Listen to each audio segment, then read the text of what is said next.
Hello，大家好，欢迎来到大叔中文。我想到好几集以前有一个学生留言说，我一看你们的视频我就把它关掉了，然后我不知道为什么，他就写说因为我讨厌你们的开场，我讨厌你们的开头，他讨厌听到大叔中文，他觉得讨厌你看了，看不看还要写留言，你痛苦不？真是的。刚从精神病院放出来。那其实我们大叔就是自然开心嘛，所以我们的开头一定就是希望大家，我们才不会取悦啥人。对对，我们这就是我们你喜欢也好，不喜欢也好好，那这个和主题有关系吗？没有关系吧？没关系。今天要聊的主题就是看到Ben叔的脸，我就突然想到这个主题。什么？是Ben叔的脸，深深的，我完全不知道今天要聊什么。深深的哀愁，眉头紧锁，就让我想起了一个很棒的主题，就是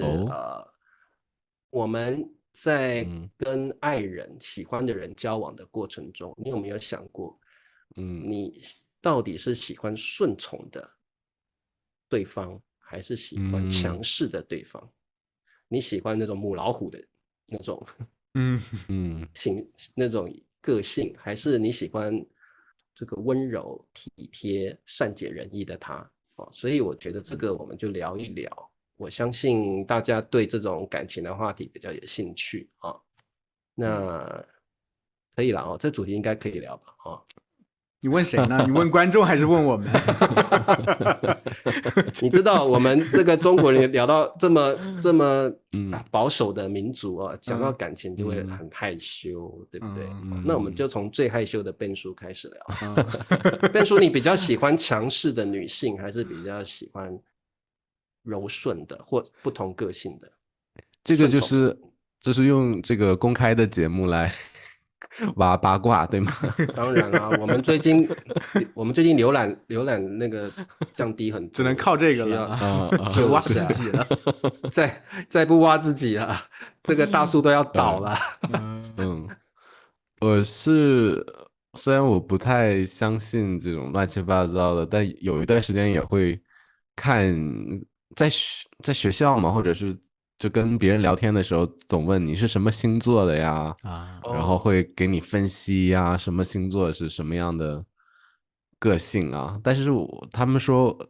就是我是白羊座啊，但是我看那个描述跟我还蛮吻合的，就是白羊座挺喜欢，就是工作狂，就是很注重事业，然后也很喜欢去征服这个各种各样的喜欢的人但是征服过后就很容易就会就是很享受那个征服的过程就是越有挑战越想去征服一个人然后征服过后就很快就进入到那个厌倦期，这个厌倦期，对。那我就是渣男，对，如果对方特别的，就是百依百顺，就是我说什么都尊重我，都听我的，就是那我就会很容易对这个人产生厌倦感我需要对方是一个特别有个性，甚至是非常强势的一个人。这样的话，让我觉得就是好像还没有征服这个人，我还是在他的那个控制之下就是我想做什么事情的时候，不能100%的让我去做还要去照顾他的感受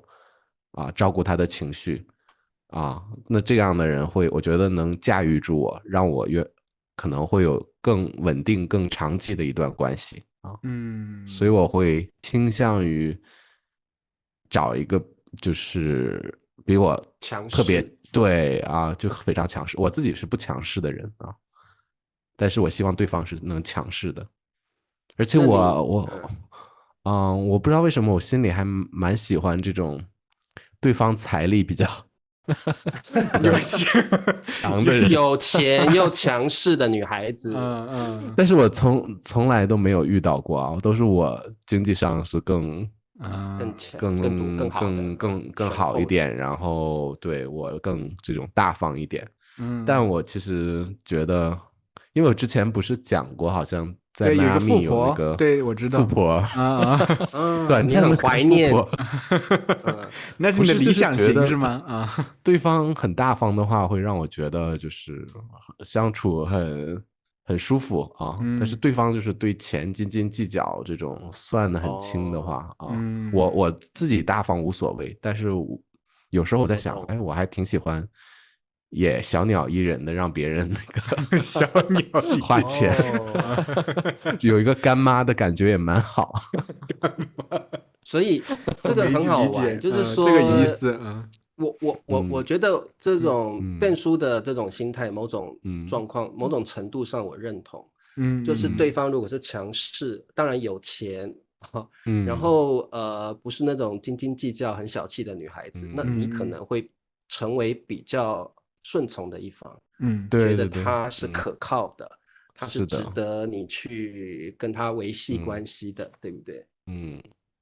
所以变书就是现在在节目上公告，有钱的女孩子们在跟强势的女孩子留言，对，可以啊。对啊，不，有钱不是有钱，强势啊。对，因为我觉得有钱的女孩子，就是我们中文常常说，娶到有钱人家的女孩子都少奋斗30年嘛，对不对？这个对男生，这个因为在中国传统上，男生就是这个扛把子，对不对？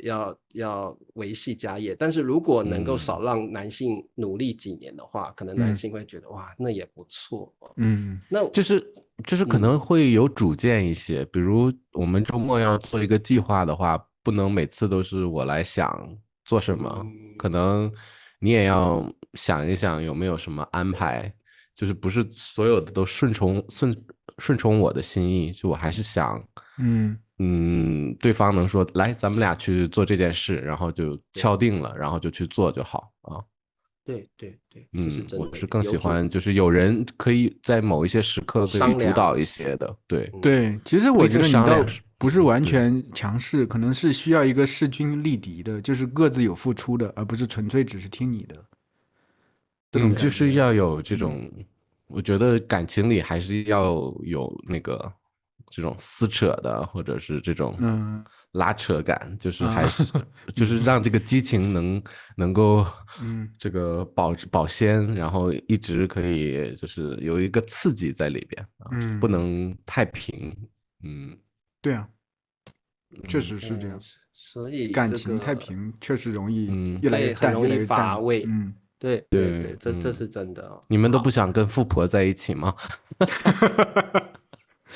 你想啊，富婆开着豪车过来，那我倒没有想过。来茶叔带你去。你知道中国男人有一种心态，就是说，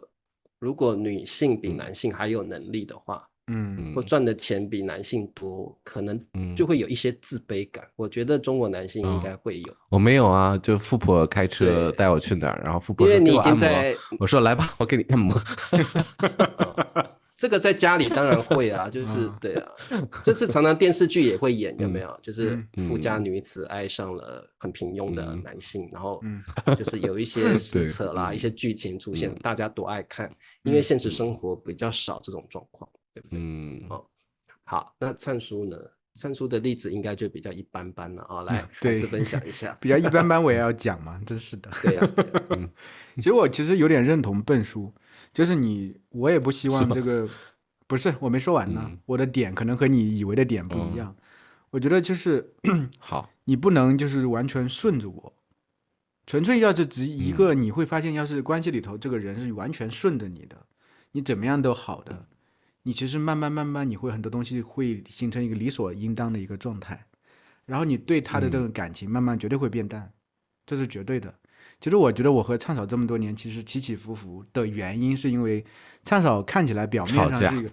对，看起来表面上是一个挺柔和的一个人，但是其实内心的性子也挺烈的，对，他是一个挺烈性的人。所以在这个过程中，我们也会争吵，而且也会因为很多事情有很多的不同的想法等等。但我觉得这个争吵到后期对我是觉得都是好事情，因为他有很强烈的这个主观的意愿，希望去让两个人关系更好，两个人这个状态会更好。其实不是说仅纯粹在经济方面，更多其实是感情方面。这方面他要求比较纯粹，然后他会觉得我这方面好像没有达到他的想要的一个状态，他会不断去推我，然后这个过程中会不断的其实会刺激我。假如这个比如说换了另外一个人会觉得那你这个状态我接受，咱们本来是过日子嘛，其实没有必要去成天去纠扯这些东西干什么。那样的话，可能我慢慢就习惯性的会觉得也挺好的，生活就是这样平平淡淡的嘛。但是因为那一方面好像总是有一个东西不断的在推波助澜往前推，那我就需要跟上，然后我们中间会有很多冲突，但这个冲突的过程其实是一个融合的过程，就你们两个的这个想法等等会不断的冲撞，最后融合，然后会破开很多一些曾经有的一些壳。然后我是觉得真的。我不是在夸灿嫂或怎么样，我是觉得真的，今年我们来到一个临界点，就这个点，就是我今年吵了非常多的架，我们真的吵了非常多的架，和你们甚至有一次录节目，你们叫我说有事儿，其实后来是因为吵架去了，就是一直没有和好，就是，但这每次吵架，我发现就离我内心深处想要的那个状态更近了一步。所以我觉得每一次吵架都是灿嫂母老虎的一面好迷人，是不是？是，我觉得是真的，就是你会发现我也是白羊座的，真的，我也是白羊座的。我不是特别喜欢就是过于平淡的这种关系，就是我是希望这个人起码他是有一些魅力，就是这个魅力不只是外表上。甚至更多是性格上一些处事上，比如说起码有让我感觉我比较觉得他这地方很厉害，比如说我把他邀请来上我的节目的话，让他聊一些心理学的东西，我会觉得他很厉害，他说的东西很深，完全是我触及不到的一些很深层次的东西，比如说他的直觉非常准，他看人也很准，而且会有一些比较长远的想法等等，我觉得这地方很好。那这有些东西是我不具备的，我能在他身上看到这些闪光点的，所以我觉得人和人相处的关系不是说一定要谁强势或谁弱势，但是一定都需要有一些比较突出的地方，让别人会觉得你这方面挺厉害的，而不是说两个只是说我们在一起有感情和和美美平平淡淡，其实这个东西是很难持久的，一定要有一定的张力，就是让你觉得我其实内心深处会觉得你你这么厉害，那我需要匹配上你，那我再好一点，那你是不是也同样需要匹配上我？这个东西两个是一个良性的发展，我是从我的角度我是这样认为这个事情，所以我也不是很喜欢纯粹顺从的，我也不是完全喜欢强势的，我是觉得需要有一个综合，这个会比较好。对，我有个这种特别顺从的这个女朋友，然后她真的对我特别的好，就是现在你回忆都是非常美好的回忆，但是然后我还会自责，就是那个时候为什么就是不珍惜啊，然后为什么给人家臭脸啊，那么就是甚至不耐烦，就是直接会显现出来。但是如果我再回去的话，我觉得我还是会就是那个样子，就是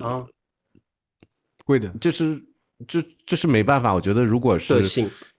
个性上一方真的就是没有这个像灿叔说的比较突出的那个或者性格上的魅力的话，可能就即使再好，可能久而久之就会就觉得还是少一些什么啊，就自己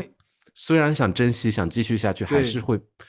不自主的，就是没有意识的就去伤害别人了，就这个不知道为什么，因为关系里它关系里头不仅仅只是感情这个东西，它很复杂，其实更多还是两个人，就说我们三个人为什么很多的中文老师都不合作了，我们还能合作，就需要有各自这种就是契合的地方，同时又需要很多很不一样的地方，同时你又能看到对方有很多很优秀，其实比你不一样的地方，你觉得比如说茶叔心思这么缜密，对吧？笨叔其实专业这么好，我这么天马行空，就是不好意思，就是这个意思。我是需要每个人都有很真正的闪光点，你才能达到一个平衡，才能互相欣赏，你才会觉得不会，比如说，要是就是我永远是我主导，或者永远是茶叔或者笨叔主导，另外2个是永远是辅助你啊，你怎么说都好，我们给你打辅助，那我慢慢会觉得都是靠我呀，你们也没有那么重要呀，那为什么我要和你继续合作下去？对不对？所以其实需要取得这种平衡，其实关系是一样的。然后我们每次压轴都是放在最后交给茶叔。茶叔的茶叔，你我们聊了这么久，你的那个以往的情史，这个话题我真的觉得对我来讲比较困难，因为我很少去思考这个问题。就是我也不确定我是不是喜欢强势的女孩子，因为我交往过的对象其实都没有比较强势的，都是比较顺从。茶叔，你给我的感觉是你是比较，对啊，你整个人散发的感觉会是感情中弱势的一方。但是你之前讲过你那个就是你之前的这个女朋友玩游戏的这个女友的时候，我又觉得你是那个强势的人。对，我觉得就是人不可貌相，就是这样。我可能看起来温文儒雅，看起来从来不发脾气那种好好先生的感觉。可是我觉得一到了感情，我就变得很，你们叫大男子主义，对不对？我们这边叫大男人主义。我觉得我有点大男人主义了，在感情上面。就是我记得有一个女朋友，就是在唱 KTV 的时候认识的。对，我好像讲过。然后他唱了一首歌，也是我很喜欢的一首歌，就是那个小刚的《黄昏》，对不对？那我一眼我就觉得我们肯定是以后会在一起，我就那样想。那后来我就当天不是打电话打了8个几个小时吗？那是另外一个，不好意思，这么多，那个不是也是 KTV？ 你怎么这么多 KTV 情缘？那个也是 KTV 没错。然后我记得那时候他的外表也非常吸引我，但是他看起来就是很沉默寡言、很内向的人。其实我不太喜欢很内向的女孩子，但是因为我觉得他唱那个歌，在当下那个气氛，的确我觉得我被吸引了。所以那天晚上我就打电话给他，而且我们是在聊天室认识的，然后我们就聊，然后我就跟他聊他的感情怎么样，就是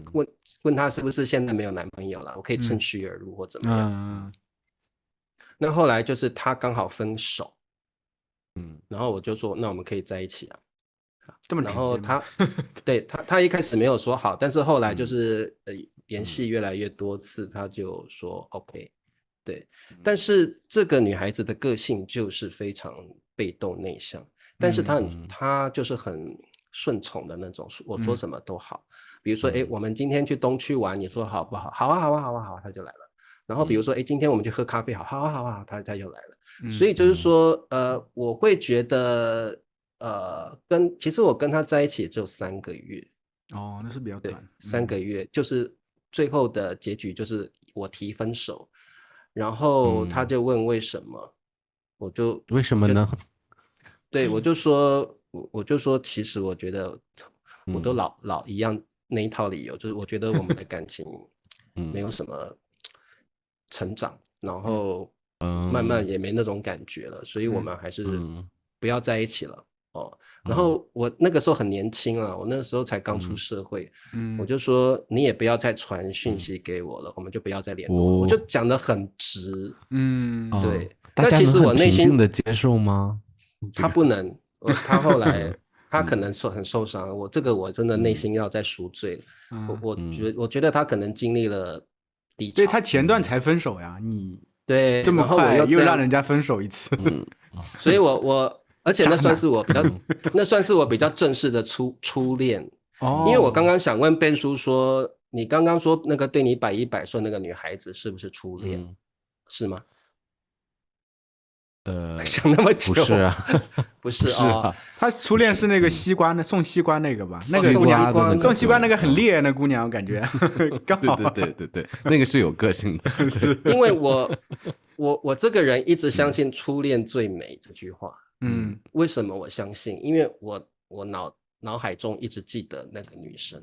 所以我跟Ben叔完全不同，就是说Ben叔不会再想要回到那个对他百依百顺的那个女孩子身边，因为他觉得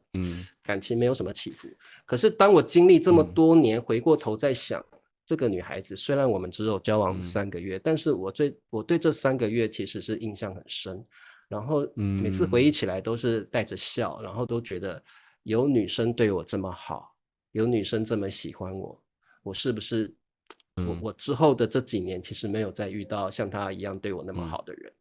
我觉得有一点初恋不就是第一次分手吗？那你第一次分手就这么决绝？这是我的个性，我不晓得为什么。我觉得不要让对方痛苦，就是长痛不如短痛，就快刀斩乱麻。我为什么要让他觉得我对他冷暴力，像Ben叔一样的那种冷暴力那种？我觉得对女生不公平。我没有想冷暴力，但是就是不对，就是控制不了自己。我不像Ben叔一样会自然而然的冷暴力，我没有办法对。你没有冷，你那个就是暴力，好不好？分手吧。我这个是暴力，但是就是我觉得就是一刀斩断嘛，就断开嘛，就让他也没有执念，也让我没有执念嘛。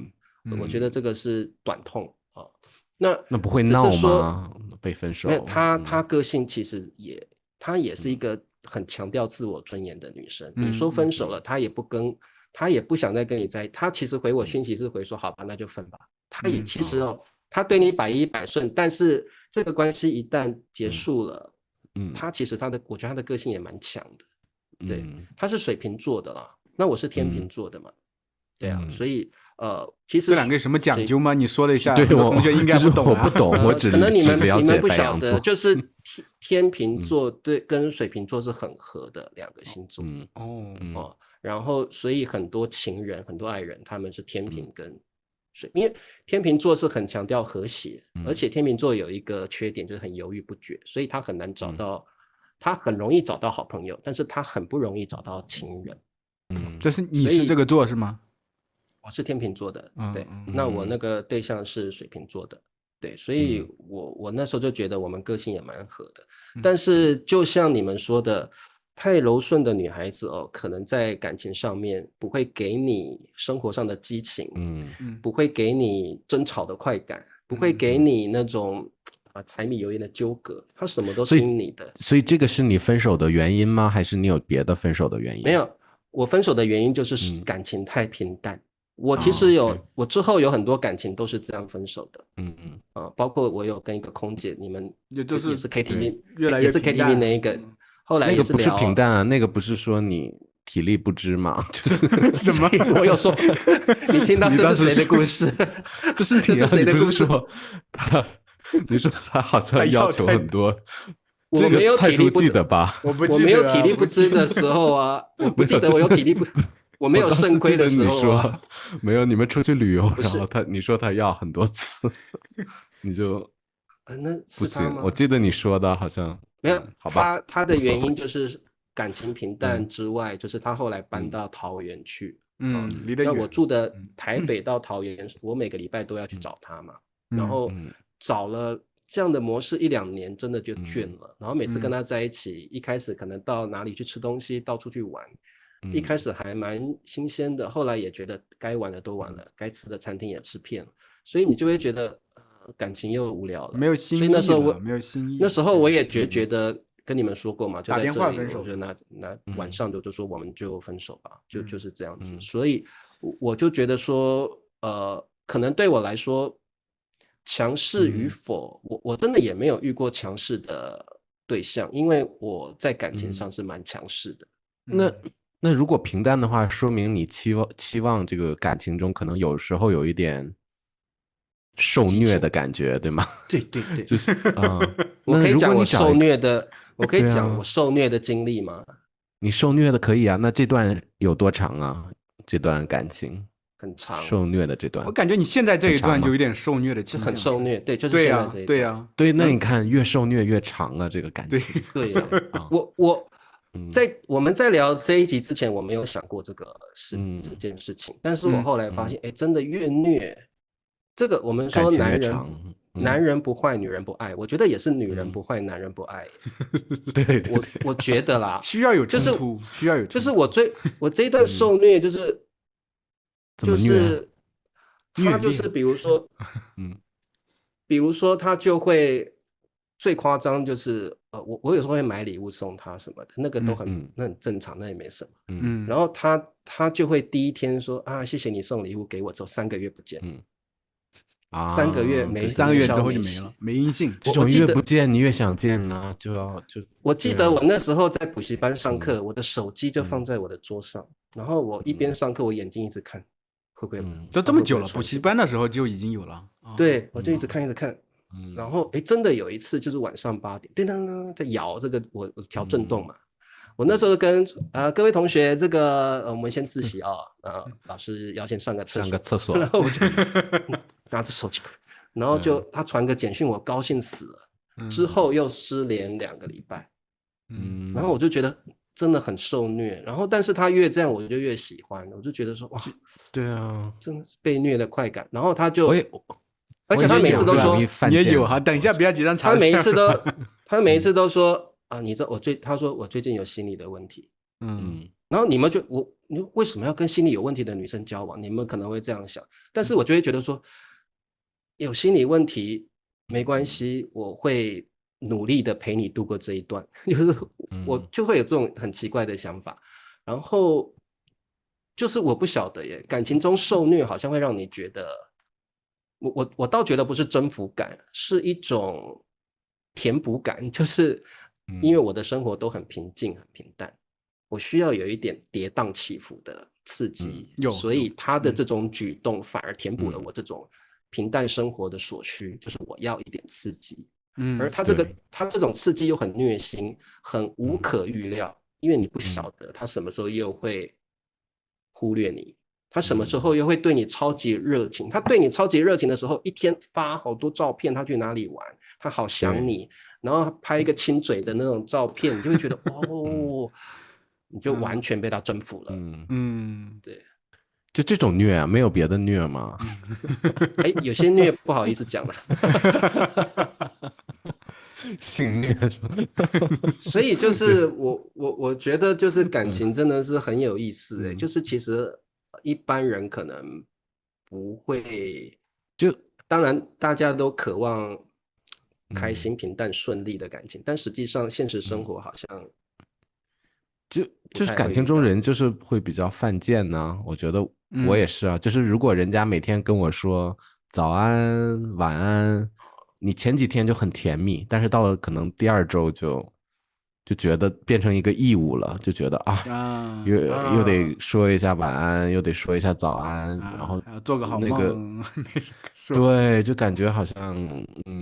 不发。我现在好像对，现在我跟那个对象也是早安晚安，现在变成好像一个 routine 哦。我早上因为你知道我生活是一个很有规律性的人嘛，是啊，我就会写说他的名字早晚。然后我早上发的信早安之后，我就把早划掉，然后晚上睡觉前，然后我会拍一些自己的照片嘛，然后我就晚安什么，然后会录一些那个音频嘛，然后跟他聊聊天什么的。录完之后晚安，我把那个晚划掉，我已经变成一个可以写在我的这个日程表的一个 routine 了。然后的确，但你这个是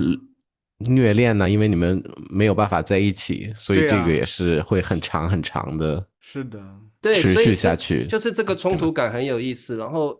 你会对他的任何举动都超级在意。比如说我说过嘛，他如果我生日他没有说生日快乐，可以气1个月。可是别人这样做完全不在意，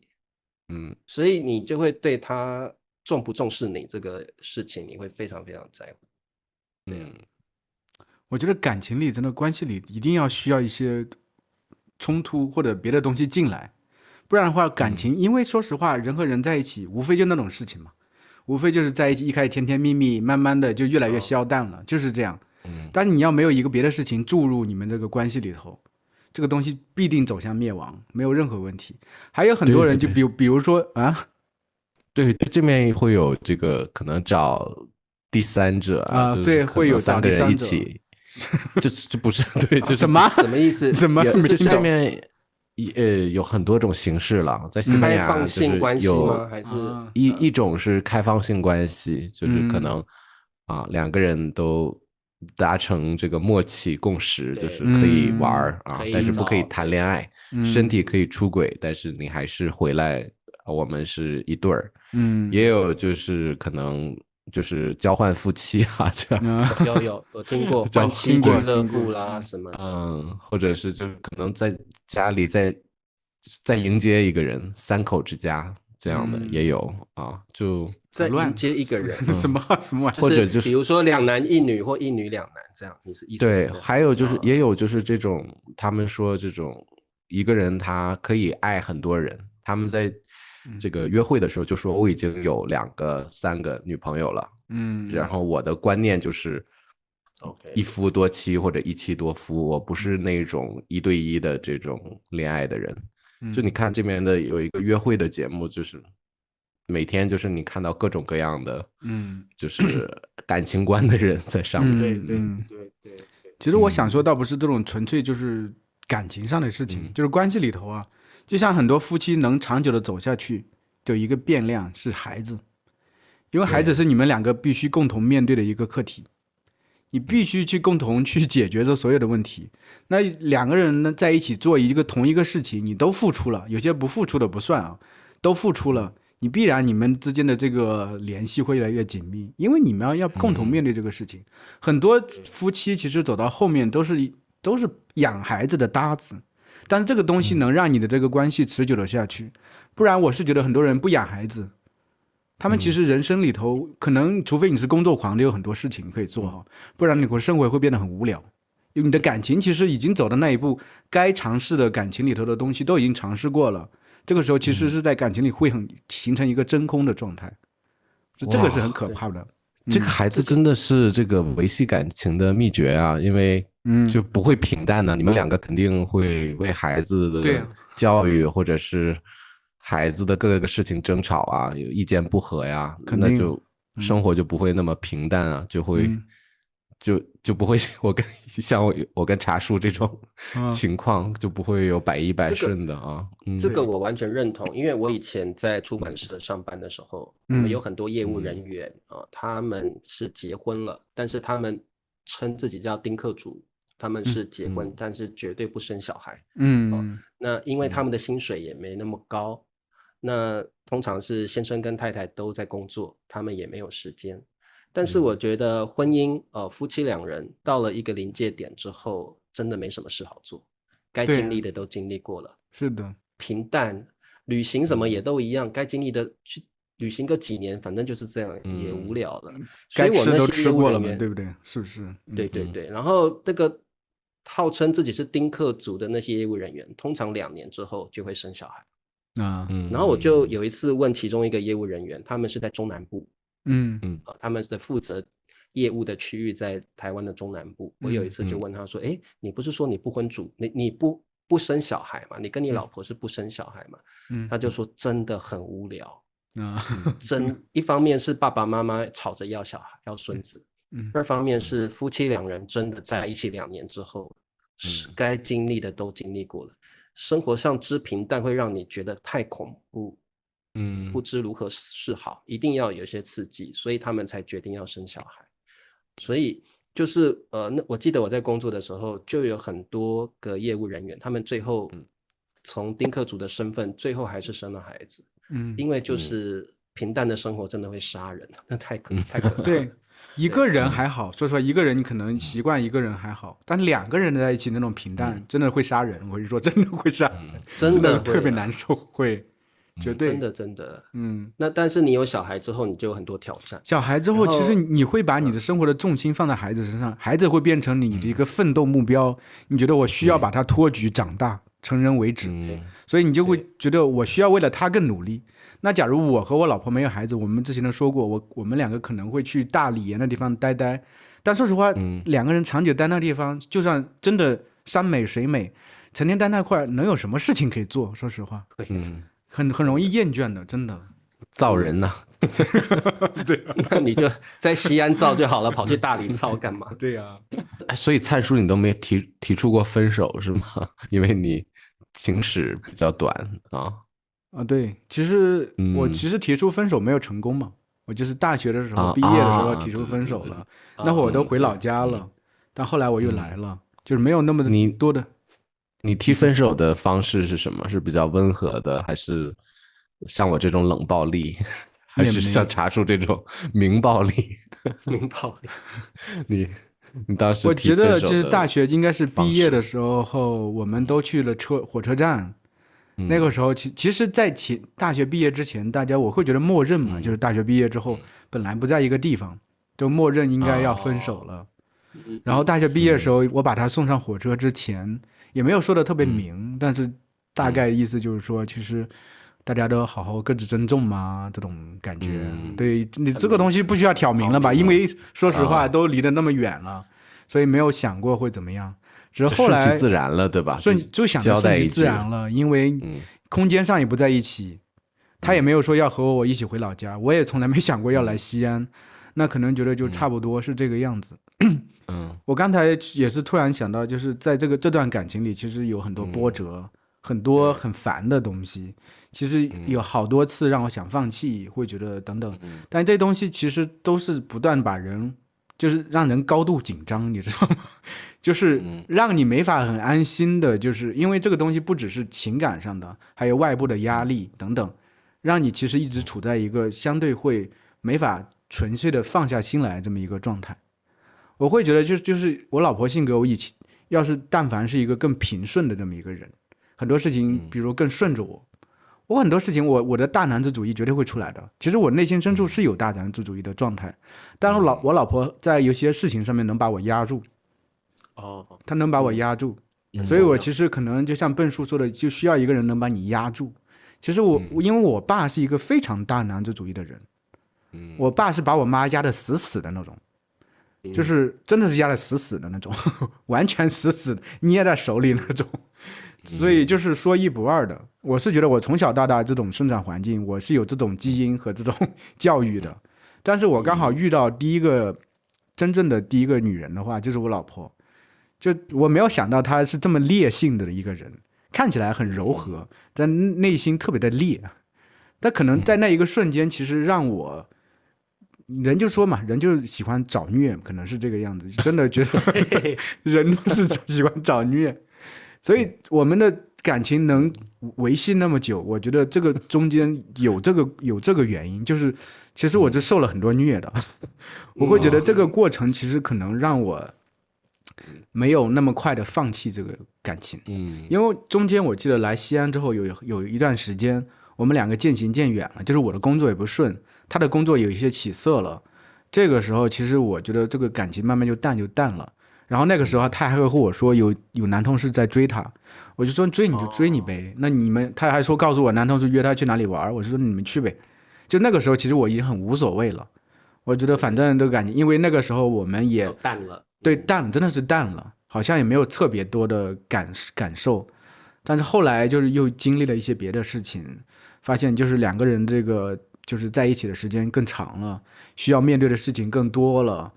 然后才慢慢的。而且我觉得还有一点很重要，不只是这个有这种冲突啊这种东西，还有一种是理解，就是你发现这个人真的能理解你，理解是对我而言很重要的一个东西，就是发现你发现你一些点别人是不了解的、不清楚的，甚至你觉得不可思议的，但是假如这个人他是理解你的，你会觉得啊，我抓住了什么东西，我感觉我在这个生命的这里头抓住了什么东西，我永远不会沉默了，因为有一个人理解了我。那你这个人你就会很在意，你就很在乎，你觉得现在我其实我真的会觉得，就是哪怕我真的以后会怎么样，会遇到更多人或者甚至更多女人，我都不会觉得会让我产生这种感受，因为我觉得这种感受其实很难找到，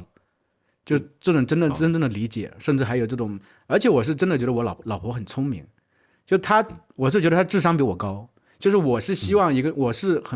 我不怎么喜欢就是比较笨的女人，说实话，我孤行的你不喜欢。对，我希望聪明一些，甚至在智力上能在一定程度上让我觉得，哎，我可以甚至能比我聪明一些，我是更喜欢的。所以这个点可能也是很重要。刚好有这么一个人，现在也经历了一些东西，我觉得可以了，我这一辈子其实我觉得我就很开心了，我就这方面我其实不需要有在别的任何的刺激或者什么诱惑，对我而言都是没有意义的，说实话。我可以打保票的这样说，到现在这个阶段我是这样想。对，我觉得很认同，因为我觉得啦，就是说人有时候在这个世界上是孤单的。你有时候夜深人静的时候，你会觉得这个世界上真正爱我的是谁？然后真正理解你的人是谁？然后摒除掉亲人，那个人真正在你身边，然后看着你的人，想着你的人是谁？我有时候想到这里会觉得，人有时候真的很渺小，然后你要遇到一个相知相守的人还真不容易。对啊，所以想到这一点，如果你身边有这样的人，你一定会好好抓住他。这种感觉就是跟你在路上看到美女这样看她一眼那种感受是深刻度是完全不一样的。不一样。对啊，对。所以今天的结论出来了啊，就是找伴侣，或者你想让你的关系维系很长时间的话，一定要找一个特别理解你的伴侣，而且没事可以虐一下你的。对，不管对方是强势还是这个顺从他一定要在某种程度上理解你，然后用深刻的方式深入你内心深刻的方式来爱着你，虐你。不要说虐啦，因为沟通的过程本来就会有很多冲突，沟通的过程本来就会有争吵，会有不合的地方，这就是我们说的虐。但是这些虐都是个养分，让你们感情更维系得更好，然后让你成长。所以有时候这个虐其实是一个让你觉得人就是很有趣的，你从虐的过程中得到快感跟成长。太平顺的感情真的有时候无聊到会想分手。对，我发现你的很多分手不是都是这样吗？平淡的。对，太平淡的分手了。像Ben叔的也是。所以正在你要升华吗？对啊，我就最后一句话，我就说升华，就是正在听播客的你，可能刚跟你的伴侣吵了架啊，那别担心啊，可能这个吵架的另一面是一个好事，可以让你们的关系走得更远啊。好，今天大叔就到这里了。如果大家有什么故事同意我们的想法，知心哥哥一样，等一下茶水没说完。等等，讲了茶叔的总结，完全都不知道Ben叔升华的这么好，所以从下一个集播客开始，对啊，以后结束升华的这个靠你环节这个大任靠你了啊！没有，以后结束前我要先 cue 你一下，不行。老实说，你刚刚有没有查一下 ChatGPT？ 没有啊，没有，他有感而发了，人家。对。好，那这个Ben叔说的没有错了哦。有时候不合，就抢回茶他受不了，他一定要说，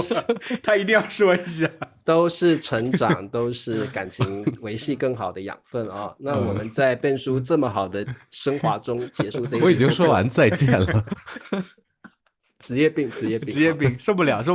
不说一下难受不了，全身有蚂蚁在爬。这是茶叔的 style 好，下一集见喽，大家拜拜，拜拜。